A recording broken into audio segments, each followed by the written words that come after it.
بسم اللہ الرحمن الرحیم۔ یہ ریڈیو قطر ہے۔ اب آپ محمود احمد سے خبریں سنیے۔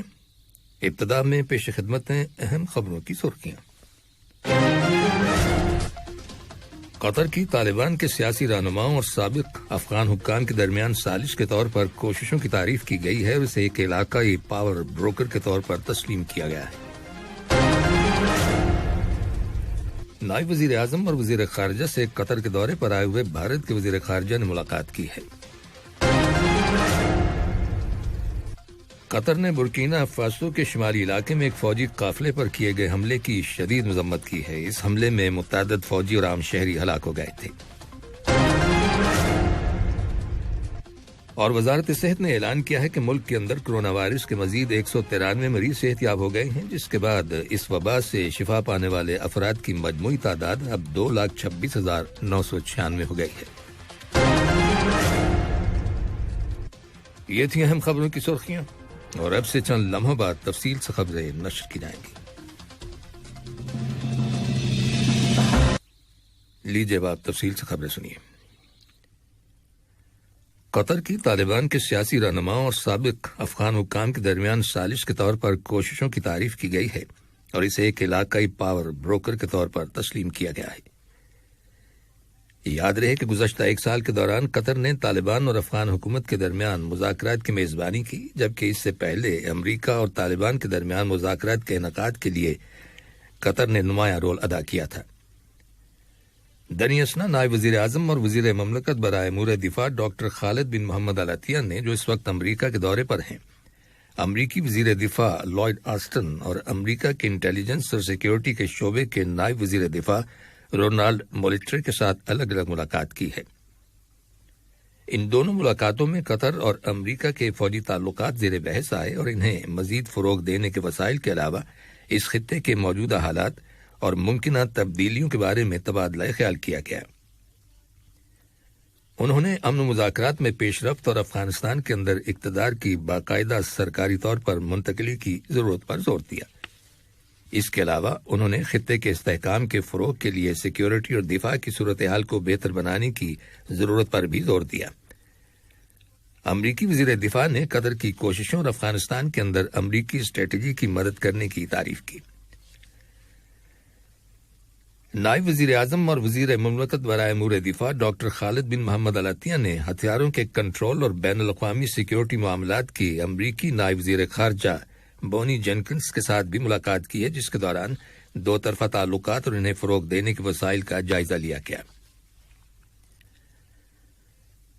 افغانستان میں طالبان کے ملک کا اقتدار سنبھالنے کے بعد عالمی سطح پر رد عمل کا سلسلہ بدستور جاری ہے۔ اس ضمن میں چین، روس اور پاکستان کی حکومتوں نے افغانستان کی نئی حکومت کو تسلیم کرنے کا اعلان کیا ہے اور کہا ہے کہ وہ افغانستان کی تعمیر نو میں اسے ہر طرح کی مدد فراہم کریں گی۔ دریاسنا طالبان قیادت نے ایک بیان میں کہا ہے کہ وہ ایک متحدہ نئی حکومت کی تشکیل کے معاملے میں مشاورت کا سلسلہ جاری رکھے ہوئے ہے۔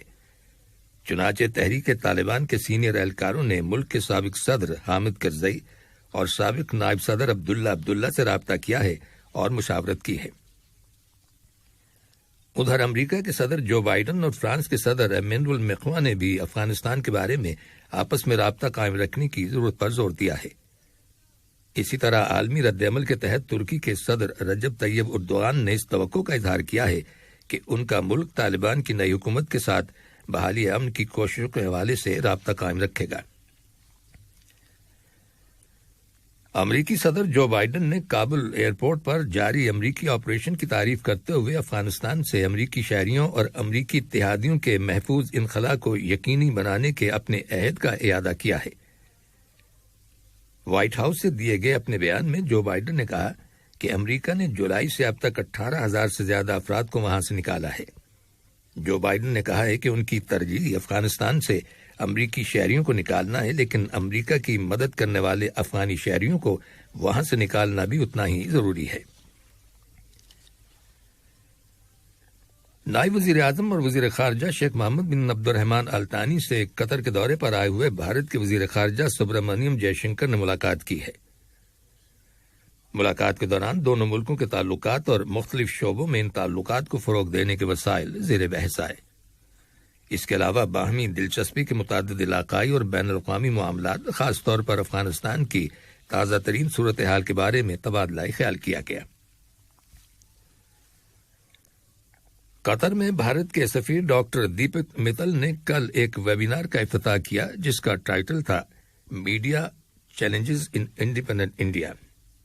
قطر کے مختلف میڈیا ہاؤسز کے ساتھ کام کرنے والے بھارتی جرنلسٹس کی ایسوسی ایشن انڈین میڈیا فورم نے اس ویبینار کا اہتمام کیا تھا جو کل شام منعقد ہوا، جس میں بھارت کے معروف کمیونٹی لیڈرز اور قطر میں مقیم بھارتی کمیونٹی سے تعلق رکھنے والی مختلف سماجی اور ثقافتی تنظیموں کے نمائندوں نے شرکت کی۔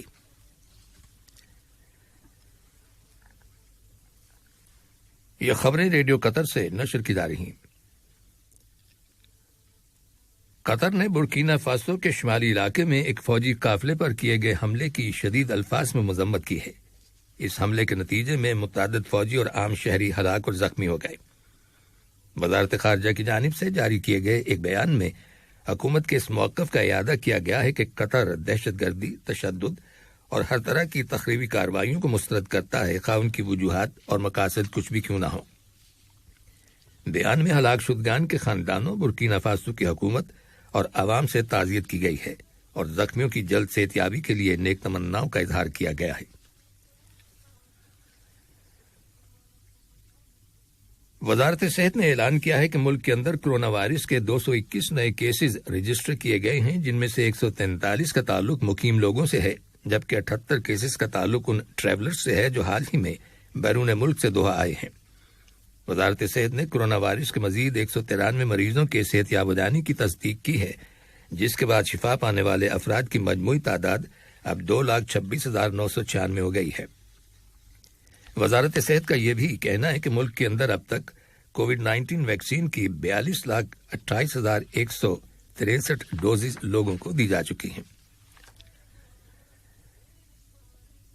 اسرائیل کی حکومت نے کہا ہے کہ اس نے قطر اور اقوام متحدہ کے ساتھ ایک معاہدے پر دستخط کیے ہیں جس کے تحت غزہ کی پٹی کے لیے قطر کی جانب سے مالی امداد کی فراہمی پھر سے شروع ہو جائے گی۔ حماس تحریک کے ترجمان حازم قاسم نے کہا ہے کہ قطر کی جانب سے مالی امداد کی بحالی کے لیے معاہدہ کیا جانا قطری کوششوں کا نتیجہ ہے۔ یاد رہے کہ قطر نے حالیہ برسوں کے دوران غزہ کے غریب ترین خاندانوں کو کروڑوں ڈالرز فراہم کیے ہیں۔ اس مالی امداد کی وجہ سے علاقے میں امن و استحکام کو برقرار رکھنے میں مدد ملی ہے، جہاں 50% لوگ بے روزگار ہیں۔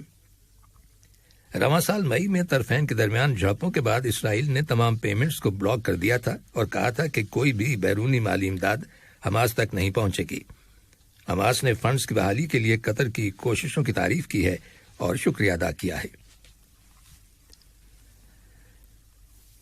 اسرائیل کی فضائیہ نے شام کے دارالحکومت دمشق اور حمص شہر پر کئی میزائل فائر کیے ہیں۔ سرکاری خبر رساں ایجنسی سنا کی رپورٹ کے مطابق شام کے فضائی دفاعی سسٹم کے ذریعے ان میں سے بہت سے میزائلوں کو فضا ہی میں تباہ کر دیا گیا۔ لبنانی ذرائع ابلاغ کی رپورٹس کے مطابق اسرائیلی جیٹ ہوائی جہازوں نے دارالحکومت بیروت پر بھی نیچی پروازیں کی، چنانچہ اس وقت لبنان کے سول ایویشن ادارے نے بیروت کے لیے مسافر بردار طیاروں کو عارضی طور پر راستہ تبدیل کرنے کی ہدایت کی۔ بعد میں یہ طیارے بیروت کے ہوائی اڈے پر بحفاظت اتر گئے۔ اسپین کے جزائر کینری سے 220 کلومیٹر کے فاصلے پر بحر اوقیانوس میں ایک کشتی ڈوب جانے سے 50 سے زیادہ افراد کے ہلاک ہو جانے کی خبر ملی ہے۔ بحر اوقیانوس کے اس علاقے میں تارکین وطن اور پناہ گزینوں کی کشتیوں کے ڈوب جانے کے واقعات عام ہیں۔ اقوام متحدہ کی رپورٹ کے مطابق رواں سال 2021 کے پہلے 6 ماہ کے دوران اسپین جانے والے تارکین وطن کی کشتیوں کو پیش آنے والے حادثات میں کم از کم 250 افراد مارے گئے ہیں۔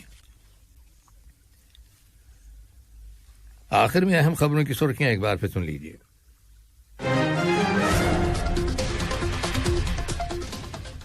قدمہ اور سابق افغان حکام کے درمیان سازش کے طور پر کوششوں کی تعریف کی گئی ہے اور اسے ایک علاقائی پاور بروکر کے طور پر تسلیم کیا گیا ہے۔